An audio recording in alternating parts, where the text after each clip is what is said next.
ശബരിമല സ്വർണ്ണ കവർച്ചാ കേസിൽ നടൻ ജയറാമിനെ ചോദ്യം ചെയ്ത് വിട്ടയച്ചു. ചോദ്യം ചെയ്യൽ 4 മണിക്കൂറോളം നീണ്ടു.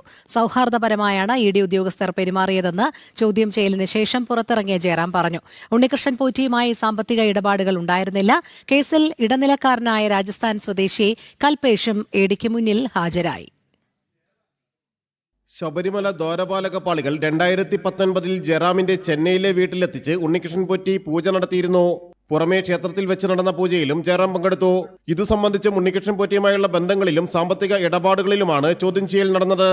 കഠിനമായ ചോദ്യം ചെയ്യലല്ലായിരുന്നുവെന്നും സൗഹാർദ്ദപരമായാണ് ഉദ്യോഗസ്ഥർ പെരുമാറിയതെന്നും ചോദ്യം ചെയ്യലിന് ശേഷം പുറത്തിറങ്ങിയ ജയറാം പ്രതികരിച്ചു. ഉണ്ണികൃഷ്ണൻ പോറ്റിയുമായി സാമ്പത്തിക ഇടപാടുകൾ ഉണ്ടായിട്ടില്ല. വീണ്ടും ഹാജരാകാൻ നിർദ്ദേശിച്ചിട്ടില്ലെന്നും രേഖകളൊന്നും ഹാജരാക്കാൻ ആവശ്യപ്പെട്ടിട്ടില്ലെന്നും ജയറാം പറഞ്ഞു. മൊഴിയെടുക്കലൊന്നും ഇല്ല. ഇത് അയ്യോ ഇതെന്ത് ഒന്നുമില്ല.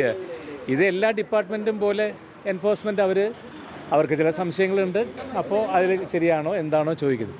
ശബരിമല എന്ന് പറയുന്നത് നമ്മളുടെ എല്ലാ ഒരു വികാരമല്ലേ, ഒരു മലയാളി മാത്രമല്ല, നമ്മളുടെ ഓരോരുത്തരുടെയും ഒരു പ്രത്യേകതയല്ലേ. അപ്പോൾ അവിടെ നടന്നിട്ടുള്ള എന്തെങ്കിലും ഇങ്ങനത്തെ കൊള്ളരുതായ്മകൾ ഉണ്ടെങ്കിൽ അതെല്ലാം വെളിച്ചത്ത് കൊണ്ടുവരേണ്ടത് നമ്മുടെ ഓരോരുത്തരുടെയും കടമയല്ലേ.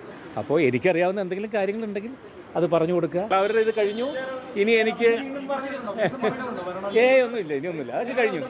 ശബരിമലയിൽ അഴിമതി നടന്നിട്ടുണ്ടെങ്കിൽ പുറത്തു വരണമെന്നും കുറ്റക്കാരെ നിയമത്തിന് മുന്നിൽ എത്തിക്കണമെന്നും ചോദ്യം ചെയ്യലിനായി ഹാജരായപ്പോൾ ജയറാം പ്രതികരിച്ചിരുന്നു.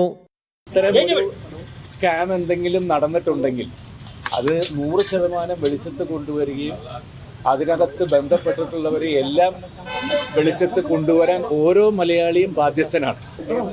എന്നിൽ നിന്നും ഇവർക്ക് എന്തെങ്കിലും ഉപകാരപ്രദമായ 1-2 കാര്യങ്ങൾ കിട്ടുകയാണെങ്കിൽ അത് നല്ലതല്ലേ നമുക്ക് സത്യം വെളിച്ചത്ത് കൊണ്ടുവരാനായിട്ട്. അപ്പോൾ അതിൻ്റെ കാര്യങ്ങൾ ചോദിച്ചറിയാൻ വേണ്ടിയിട്ടാണ് എന്നെ വിളിച്ചിട്ടുള്ളത്. ഇടനിലക്കാരനായ രാജസ്ഥാൻ സ്വദേശി കൽപേഷും ഇന്ന് ഇ ഡിക്ക് മുന്നിൽ ഹാജരായി.